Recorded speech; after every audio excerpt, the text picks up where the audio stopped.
Hi, my name is Savannah, and Bianca and I are going to be taking care of this week's highlight videos. So, for my chapter, I have read The Kairos and the Rhetoric of Science by Carolyn R. Miller. We have already read one of her works earlier in this semester, so we should be semi familiar with her writing. Okay, so what is Kairos? Miller's article explores why Watson and Crick's 1943 paper proposing the double helix structure of the DNA structure was successful compared to other papers written on the same topic. And then Miller uses arguments from other scientists listed here. Okay, so what is Kairos? Kairos is a principle of timing or opportunity in rhetoric, a key principle in both sophist and Platonic rhetoric, but has been forgotten in the revival of classic rhetoric. So essentially, by this, Miller states that we don't really use Kairos anymore, and instead we are focused on other classic rhetoric, such as like ethos, pathos, logos. But yeah, so in today's world, we use more of a situational context instead of Kairos. And there's an argument that we should bring back Kairos because it creates historical context. Okay, so Avery Oswald, he wrote the proposal of the double helix structure of DNA 9 years before Watson and Crick. Unfortunately, he was not credited with this feat. Instead, Watson and Crick were. So Avery was working on one of a 9-year revolution in the understanding of genetic mechanisms. Watson and Crick at the other end.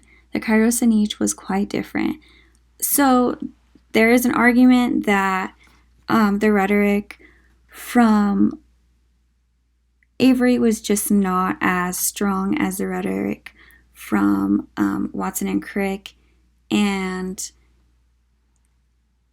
Watson and Crick were just at the right time, right place kind of thing. And there's an argument as well we'll get into later at the end of my presentation about Watson and Crick not being successful even if they had released the paper at the same time as Avery had released his.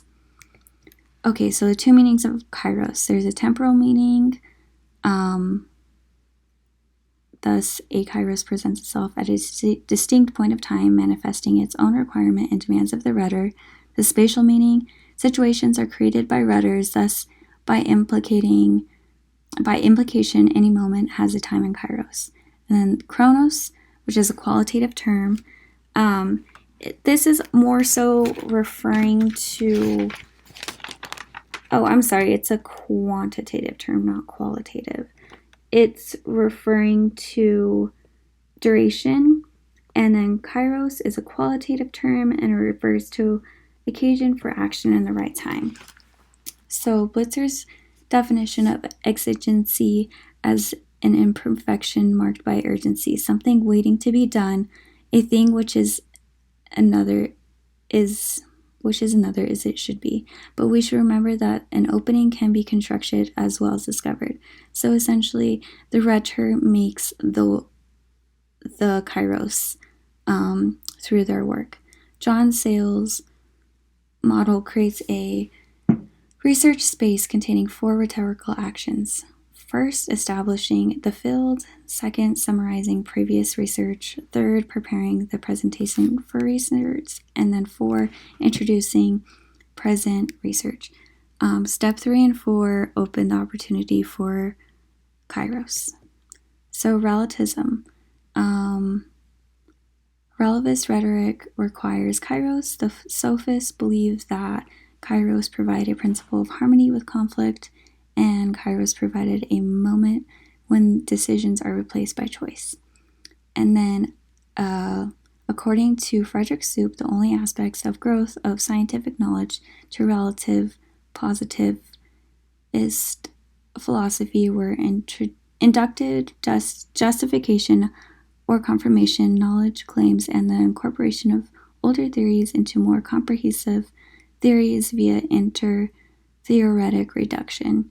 essentially, positivists don't use Kairos because their science is stagnant.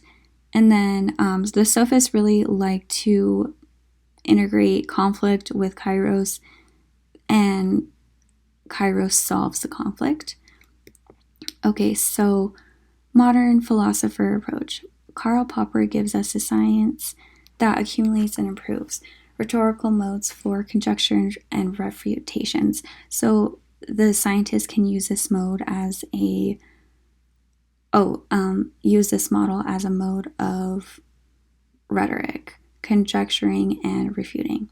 Thomas Kahn, in one view, it would seem that Kairos has a clear role in revolutionary science, but not in normal science. In this view, the Bizartrian one, a Kairos develops with the accumulations of anomaly and during a crisis demands a solution. Again, going back to the concept that Kairos solves conflict. And then Stephen Tomlin also notes that there are two sorts of related changes on science, which he calls the disciplinary and the professional. This one goes back to the two faces representing alternative views of the same historical change. And this is more of a Darwin approach to Kairos.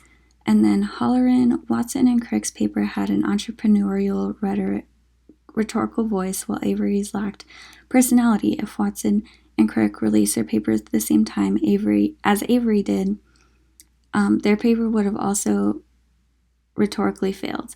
The quality of Kairos is represented ethos. So conflict and tension. In Swale's mode, the gap or inadequacy in previous knowledge becomes the research space and current work. A problem or exigency, in other words, becomes an opportunity, a Kairos. Again, going back to conflict. Kahn views the conflict of knowledge lead to the restriction of said knowledge. Conflict is essential to the tension between traditional and innovation. Hawkins suggests that the discourse pattern described by Swales helps to manage attention and surprise value created by both establishing the writer's credibility and referring something of value, something worth reading for. So the issue with Watson and Crick, actually there's no issue.